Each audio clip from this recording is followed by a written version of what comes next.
जय हिंद दोस्तों।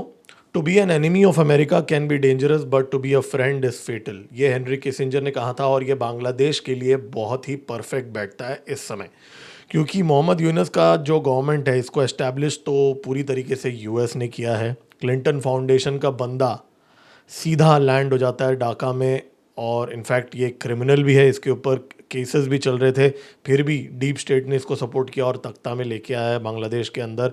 और उसके बाद में अब सिचुएशन ऐसी है कि बांग्लादेश की आर्मी जो है वो बहुत ज़्यादा प्रेशर में है यूएस के और डीप स्टेट के।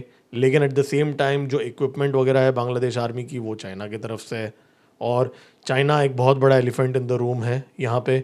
अराकान आर्मी जो है, देखिए वैसे तो अलग अलग टाइम पे अलग अलग कंट्रीज़ ने सपोर्ट किया अराकान आर्मी को, लेकिन इस समय फ़िलहाल तो अराकान आर्मी चाइना के गुड बुक्स में रहना चाहती है। म्यांमार की जनता आर्मी भी खुल के प्रो चाइना है एकदम। और अब यहाँ यूनाइटेड स्टेट्स एक बहुत ही गंदा खेल खेलने की कोशिश कर रहा है, और इसका डायरेक्ट इम्पैक्ट जो है भारत का कालादान मल्टी मॉडल कॉरिडोर जो है उस पे तो गिरने ही वाला है, लेकिन भारत की नेशनल सिक्योरिटी के ऊपर भी बहुत बड़ा खतरा है। लेकिन ये गेम थोड़ा कॉम्प्लिकेटेड है अजीत दोवल जी के लिए। भारत की जो सिक्योरिटी है वो अगर यूएस इस रीजन पे आता है तो भी एक थ्रेट है, चाइना इस रीजन पे आता है तो भी भारत के लिए थ्रेट है। तो इस कॉम्प्लिकेटेड सिचुएशन को सिंप्लीफाई करने की कोशिश करते हैं, और इस वीडियो के एंड में आप लोग कमेंट्स में मेरे को लिख के बताइए कि भारत की जो अप्रोच है और स्ट्रैटेजी है इस रीजन में क्या होना चाहिए, और अजीत दोवल जी इस समय क्या कर रहे हैं वो भी हम इस वीडियो में डिस्कस करेंगे। दोस्तों इस वीडियो को लाइक कीजिए, मेरे चैनल को सब्सक्राइब कीजिए, मेरा नया चैनल है, मैं मोटिवेट हो जाऊंगा। मेरा नाम है गिरीश और आप देख रहे हैं जियो पॉलिटिक्स। चलिए स्टार्ट करते हैं। देखिए यहाँ पे जो यूनाइटेड स्टेट्स का जो सीआईए है और यूएस स्टेट डिपार्टमेंट है वो इस समय बहुत ज़्यादा प्रेशर डाल रहा है यूनस गवर्नमेंट के ऊपर भी और बांग्लादेश के ऊपर भी कि कुछ ना कुछ करके जो रखैन कॉरिडोर है उसके अंदर यूएस का प्रेजेंस को फिट कर दिया जाए। अब मैं ये क्यों बोल रहा हूँ, कुछ डेवलपमेंट्स हुए हैं वो भी मैं आपको अभी शेयर करूँगा, लेकिन उससे पहले मैं आपको ये बोलना चाहता हूँ कि पाकिस्तान वाला जो एंगल है, सीआईए पाकिस्तान के साथ काम करके जो बांग्लादेश के अंदर जो इन्फ्लुएंस एस्टेब्लिश कर रहा है वो मेरे पिछले वीडियो में मैंने बोल दिया, तो उसको हम इस वीडियो में टच नहीं करेंगे। इस वीडियो में हम प्योरली इस तरफ जो हमारे ईस्टर्न गेम जो है, नॉर्थ ईस्ट का गेम जो है उसके ऊपर हम फोकस करेंगे इस वीडियो में। तो यहाँ पे देखिए सबसे पहली बात यह है कि रखैन जो स्टेट जो है म्यांमार के अंदर, ये जो लाल रंग का जो आप लोग देख रहे हैं मैप में इस समय, ये पूरा कब्जा कर लिया है अराकान आर्मी ने। ठीक है, अब बहुत ज़्यादा हिस्ट्री में नहीं जाऊंगा इस वीडियो में, लेकिन अभी फ़िलहाल देखिए अराकान आर्मी को एक टाइम पे अब चाइना ने सपोर्ट किया था, फिर कुछ टाइम में यूएस ने भी छूट दे दी थी, कभी इंडिया ने भी उनके साथ एंगेज किया था, तो वो कहानी बहुत लंबी है। लेकिन इस समय जो है अराकान आर्मी 80% ऑफ रखैन स्टेट के ऊपर अराकान आर्मी ने कब्जा कर लिया, और सिर्फ दो ही मात्र ऐसे जगह हैं जहाँ पे अराकान आर्मी ने अभी तक कब्जा नहीं किया। एक है सिटवी पोर्ट, ठीक है, और दूसरा है के से नाम है किंगफ्यू, कैफ्यू कैफ्यू करके जो पोर्ट है वो है। ठीक है, कैफ्यू पोर्ट और सिटवी पोर्ट, ये दो पोर्ट्स जो हैं अराकान आर्मी ने, इस पे देखिए मैं आपको ये वाले मैप में दिखा देता हूँ। ये है सिटवी पोर्ट, आप देख रहे हैं ये सिटवी पोर्ट है और ये कैफ्यू है। सिटवी पोर्ट जो है वहाँ पे भारत ऑपरेट करता है, भारत का गवर्नमेंट इंडिया पोर्ट्स ग्लोबल जो पब्लिक लिमिटेड कंपनी है वो सिटवी पोर्ट को ऑपरेट करता है यहाँ पे। भारत का ऑफिशियली एग्रीमेंट है म्यांमार गवर्नमेंट के साथ यहाँ पे, ठीक है। और कैफ्यू पोर्ट जो है चाइना ऑपरेट करता है यहाँ पे, चाइना का एग्रीमेंट है म्यांमार गवर्नमेंट के पास। इन दोनों के बीच में अगर आप डिस्टेंस देखेंगे तो लगभग 500 से 600 किलोमीटर है, लेकिन ड्राइव करने को जाओगे तो 10 घंटे लग जाते हैं यहाँ पे बाय रोड। ठीक है, सेंट मार्टिन आइलैंड और सिटवी पोर्ट के बीच में भी 500-600 किलोमीटर का रास्ता है, 8-10 घंटे लग जाते हैं जंगल के रास्ते से। तो यहाँ पे यूएस की नज़र तो हमेशा से ही सेंट मार्टिन आइलैंड पे थी। शेख हसीना को भी इनफैक्ट इसलिए तख्ता पलट किया गया क्योंकि शेख हसीना ने खुल खुल के ये बात बोली है कि भाई बांग्लादेश सेंट मार्टिन आइलैंड को नहीं देना चाहता था यूएस को, इसलिए उसे हटाया गया है, खुल के बोला था। तो अब सेंट मार्टिन आइलैंड के चक्कर में हसीना को तो यूएस डीप स्टेट ने भेज दिया, यूनस को इंस्टॉल तो कर दिया, लेकिन अब तक यूनस ने एग्रीमेंट साइन क्यों नहीं किया यूएस के साथ? सेंट मार्टिन आइलैंड को हैंड ओवर भी तो करना है ना। तो यहाँ पे ना यहाँ पे मैं आपको ये बोलूँगा, इससे पहले कि हम थोड़ा रखैन स्टेट और म्यांमार की तरफ जाएं, पहले हम थोड़ा बांग्लादेश का इंटरनल सिचुएशन थोड़ा सा 1 मिनट टच कर लेते हैं, सो दैट हमको कॉन्टेक्स्ट मिल जाएगा। दरअसल यहाँ पे बात यह है कि जैसे ही शेख हसीना गई, अब वो ऑलमोस्ट 1 साल से ज़्यादा हो गए, अब तक यूनस ने सेंट मार्टिन आइलैंड यूएस को देने की बात ही नहीं की। ठीक है, अब वो क्यों नहीं किया, उसके पीछे भी कुछ रीजंस हैं। वो हमें ये समझना पड़ेगा इस समय कि यहाँ पे 4 प्लेयर्स हैं: Bangladesh army, Yunus government, Arakan army और म्यांमार की जनता आर्मी। देखिए, यूनस गवर्नमेंट का अगर आप लोगों को ये लगता है कि वो कम्प्लीटली प्रो यूएस है, तो मेरा पर्सनल ओपिनियन है आप लोग गलत हो अगर आप ऐसा सोचते हो कि वो कम्प्लीटली प्रो यूएस है। क्योंकि यूनाइटेड स्टेट्स ने, आपको मैं एक चीज़ दिखा देता हूँ यहाँ पे, 2 एग्रीमेंट्स हैं यूनस गवर्नमेंट के साथ, वो साइन करने के लिए बहुत ज़्यादा प्रेशर डाल रखा है। एक है general security of military information agreement और दूसरा है acquisition and cross servicing agreement.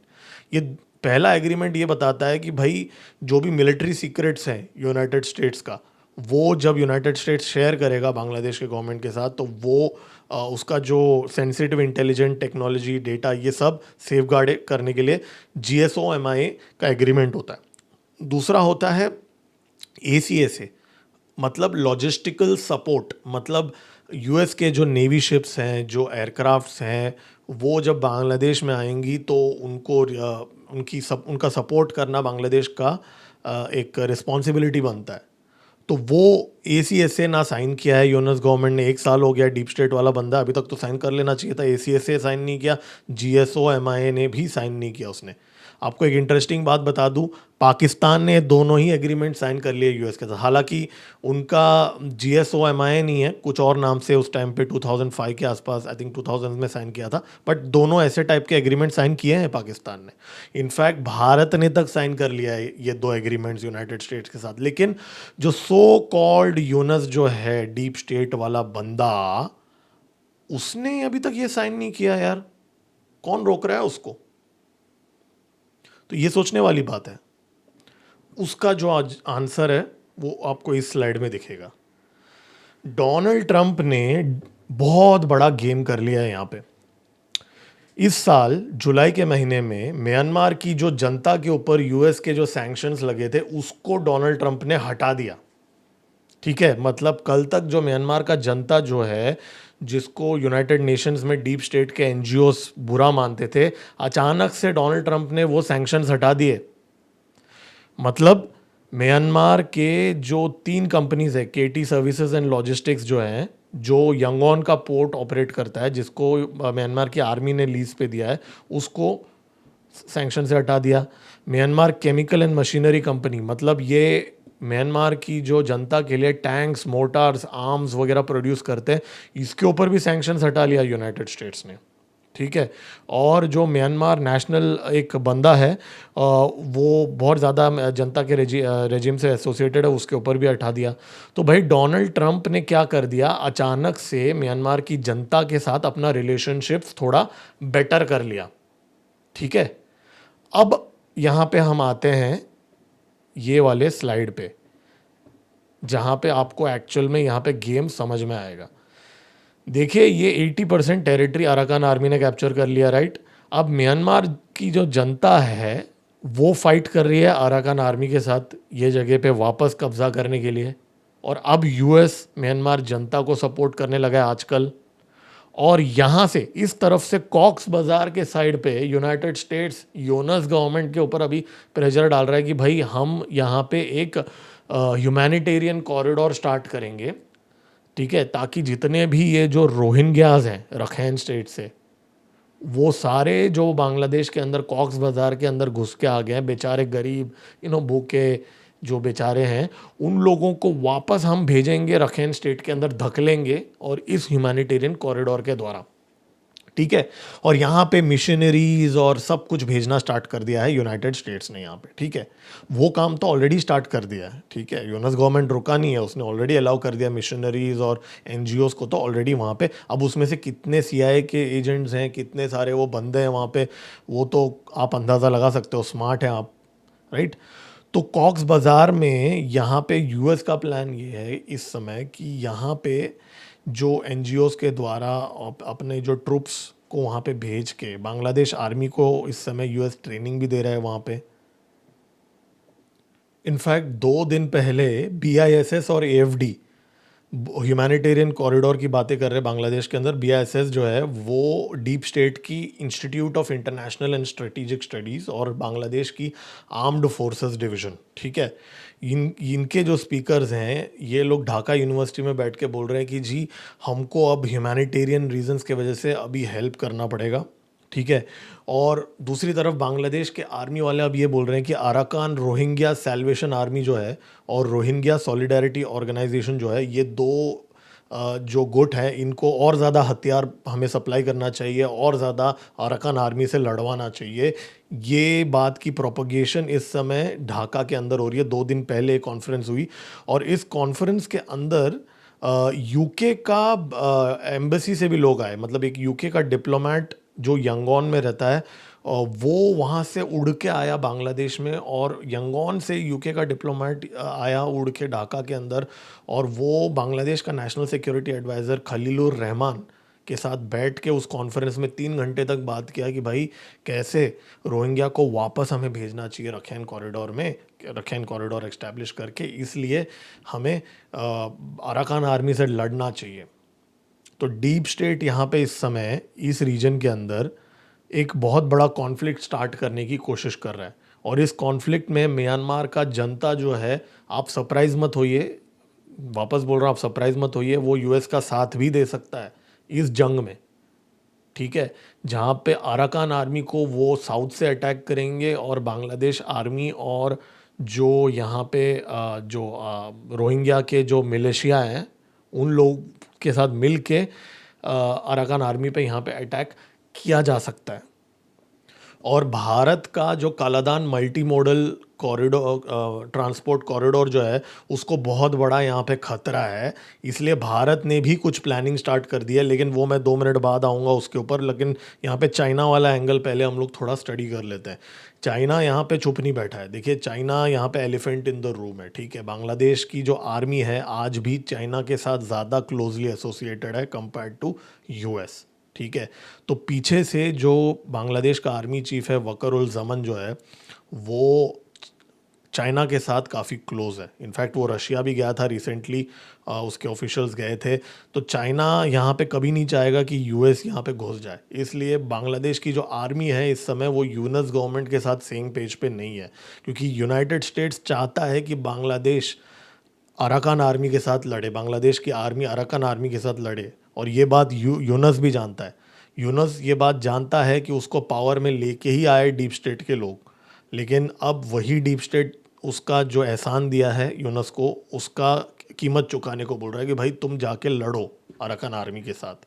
तो बांग्लादेश आर्मी का जो डिफरेंस ऑफ ओपिनियन है यूनस के साथ, वो यहाँ पे है कि वो नहीं लड़ना चाहते ये अनवांटेड वॉर। लेकिन at the same time Bangladesh army जो है वो ये भी नहीं चाहती कि रोहिंग्याज जो हैं वो बांग्लादेश के अंदर फ्लड करे। अल्टीमेटली कौन चाहेगा कि रेफ्यूजीज उनके देश में आए, खास करके बांग्लादेश जैसी गरीब कंट्री। लेकिन यूएस इस रीजन में आना क्यों चाहता है, इसके 3 रीज़न है। पहला रीज़न ये है कि अभी इस समय रेयर अर्थ मिनरल्स जो है म्यांमार के अंदर माना जा रहा है कि वर्ल्ड का 3rd लार्जेस्ट डिपॉजिट्स म्यांमार के अंदर है। और जो जनता गवर्नमेंट जो है इस समय, जो वहाँ की आर्मी है, वो पूरी तरीके से चाइना के साथ कोऑपरेट कर रही है। चाइना को इनफैक्ट लास्ट 1 साल के अंदर माना जा रहा है कि म्यांमार ने अपने जो रेयर अर्थ मिनरल्स के एक्सपोर्ट्स हैं वो डबल कर दिए, मतलब जो था डबल कर दिए सीधा। और चाइना इस समय यूएस को बहुत ज़्यादा टंगा रहा है रेयर अर्थ को लेके, जो ट्रेड वॉर चल रहा है। इनफैक्ट वो रेयर अर्थ को लेके ही इस समय चल रहा है वहाँ पे, तो यूएस को एक नया सोर्स चाहिए रेयर अर्थ का, इसलिए वो म्यांमार की जो जनता है अचानक उसको भी दोस्त बनाने के चक्कर में। लेकिन ये इतना आसान नहीं होगा यूएस के लिए, क्योंकि चाइना जो है वो भी हाथ पे हाथ रख के नहीं बैठा है, चाइना भी यहाँ पे शाना है। और दूसरा रीज़न ये है कि अगर सेंट मार्टिन आइलैंड के आसपास बहाने से, मतलब ये जो रखैन कॉरिडोर के बहाने से अगर यूएस अपने ट्रूप्स को कॉक्स बाज़ार होते हुए सेंट मार्टिन आइलैंड के रास्ते तक लेके आ जाता है, तो जैसे तैसे अगर यूएस लेके आ जाता है, तो यूएस जो है वो भारत का जो सिटवी पोर्ट है उससे मात्र फ्यू हंड्रेड किलोमीटर्स दूर होगा। और इतना ही नहीं, चाइना का जो किम्फ्यू पोर्ट है जो म्यांमार के अंदर, उससे भी ऑलमोस्ट 800-900 किलोमीटर के रेडियस के अंदर होगा इस समय। और यही जो क्याफू जो है, यहाँ से एक्चुअली एक गैस पाइपलाइन भी इनफैक्ट स्टार्ट होता है, चाइना तक लेके जाता है। ये देखिए, क्याफू से लेके कुनमिंग तक एक बहुत बड़ा गैस पाइपलाइन है जो यहाँ पे जाता है। तो यूएस अगर कल जाके कोई कॉन्फ्लिक्ट होता है तो यहाँ पे एक गैस पाइपलाइन पे भी अटैक कर सकता है अगर यूएस यहाँ सेंट मार्टिन में आ जाता है। तो इसलिए ये जो सेंट मार्टिन वाला जो पॉइंट है ना, ये यूनस में भी इतना दम नहीं है, उसकी जी में भी इतना दम नहीं है, ना ही बांग्लादेश के आर्मी के अंदर इतना हिम्मत है कि भाई यूएस को ओपनली वो दे दे। क्योंकि उनको पता है कि अगर चाइना, जो उनका जो दूसरा पप्पा जो बैठा है यहाँ पे, अगर उसको भनक भी लग गई कि भाई ये लोग यहाँ पे ये कर रहे हैं, तो चाइना दबा दबा के अराकान आर्मी को वेपन सप्लाई करेगा, दबा के देगा, और इन लोगों की यहाँ पे धज्जियाँ उड़ा देगा। और ये जो जितने भी रोहिंग्या हैं इस समय यहाँ पे, वो सारे और ज़्यादा तादाद में जाके बैठ जाएंगे बांग्लादेश के अंदर, ठीक है, और बोलेगा कि भाई पालो अब इन लोगों को। अब यहाँ पे भारत का एंगल ये है कि Kaladan multi modal corridor, transport corridor का जो कंप्लीशन है, अब जो बीच में एक हाईवे है, ठीक है, 129 किलोमीटर्स का, पलेटवा से लेके जोरीनपुरी, ये जो मैप में आप देख रहे हैं, और जोरीनपुरी से लेके लॉन्गटाई जो है, यहाँ तक का जो सेक्शन है, इसकी कंस्ट्रक्शन अभी भी चल रही है। अब अराकान आर्मी ने इस साल एक स्टेटमेंट इशू किया है भारत को, बोला है कि भाई हम पूरी तरीके से सपोर्ट करते हैं आपका कालादान ट्रांसपोर्ट कॉरिडोर, ठीक है, पूरी तरीके से हम सपोर्ट करते हैं, आप लोग आओ, आपके कॉन्ट्रैक्टर्स आके बनाओ, म्यांमार का फ़ायदा होगा, हमारे लोगों का दाना पानी मिलेगा, हमारा फ़ायदा होगा, आप लोग आके बनाओ। ये बात अराकान आर्मी ने स्पष्ट तरीके से अप्रूवल दे दी है भारत को, ठीक है। तो भारत का ये कॉरिडोर अभी in the current scenario active है, आज भी यहाँ पे काम हो रहा है, थोड़ा काम में डिले आ चुका है क्योंकि यहाँ पे एक चीन इंडिपेंडेंस के भी कुछ मिलिशिया हैं, कभी कभी थोड़ा ट्रबल क्रिएट कर लेते हैं, लेकिन बाय एंड लार्ज यहाँ पे अभी भी ये प्रोजेक्ट इंटैक्ट। और ये Kaladan multi modal transport corridor इसलिए इम्पोर्टेंट है क्योंकि हमारा जो विशाखापट्टनम और कोलकाता से जो भी माल है, मतलब ट्रेड का माल है जो हमें नॉर्थ ईस्ट में भेजना होता है, इस समय हमें वो so called Siliguri chicken snack, मतलब सिलीगुड़ी कॉरिडोर से होते हुए भेजना पड़ रहा है, राइट। अब ये Kaladan multi modal transport corridor की वजह से क्या होगा कि वो सीधा हम हमारे जो सिटवी पोर्ट जो ऑलरेडी हमारा बना हुआ है, आराम से बना हुआ है, वहाँ पे माल भेजेंगे सीधा। वहाँ पे एक 158 किलोमीटर का एक रिवर वे है कालादान का, वहाँ से माल जाएगा और फिर ये हाईवे टच होके सीधा हमारे मिज़ोरम में एंटर होके अजीवाल तक पहुँच जाएगा। और फिर वहाँ से अगरतला, सिलचर, इम्फाल, जो भी जहाँ कहीं पे भी जाना है, जिसी किसी भी आगे स्टेट्स में जाना है भारत के अंदर, माल जा सकता है। तो भारत के लिए ये बहुत ही स्ट्रेटेजिकली इम्पॉर्टेंट रूट है। अब यहाँ पे भारत के लिए एक बहुत बड़ा चैलेंज है, अजित डोवल जी और उनकी टीम के लिए बहुत बड़ा चैलेंज है यहाँ पे। वो ये है कि अगर भारत इस समय म्यांमार के जो जनता आर्मी जो है उसके साथ अगर रिलेशनशिप अच्छा रखता है, बहुत ज़्यादा अच्छा रखता है, जो आज एक अंडरस्टैंडिंग तो है, ठीक है, आज हम म्यांमार के अंदर जाके स्ट्राइक्स वगैरह करते हैं इंसर्जेंट, अभी रिसेंटली भी हमने किया था, तो इसका मतलब हमारा एक अच्छा रैपो है जनता के साथ वहाँ पे। तो अगर हम अराकान आर्मी को बहुत ज़्यादा सपोर्ट करेंगे तो जनता आर्मी जो है थोड़ी नाराज़ हो जाएगी, ठीक है, ध्यान से सुनिए। अराकान आर्मी को अगर हम भारत जो है सपोर्ट करेगा तो जनता जो है वो नाराज़ हो जाएगी, और जनता को ऑलरेडी डोनाल्ड ट्रंप ने अभी लॉलीपॉप दिया है सैंक्शंस हटा के, ठीक है।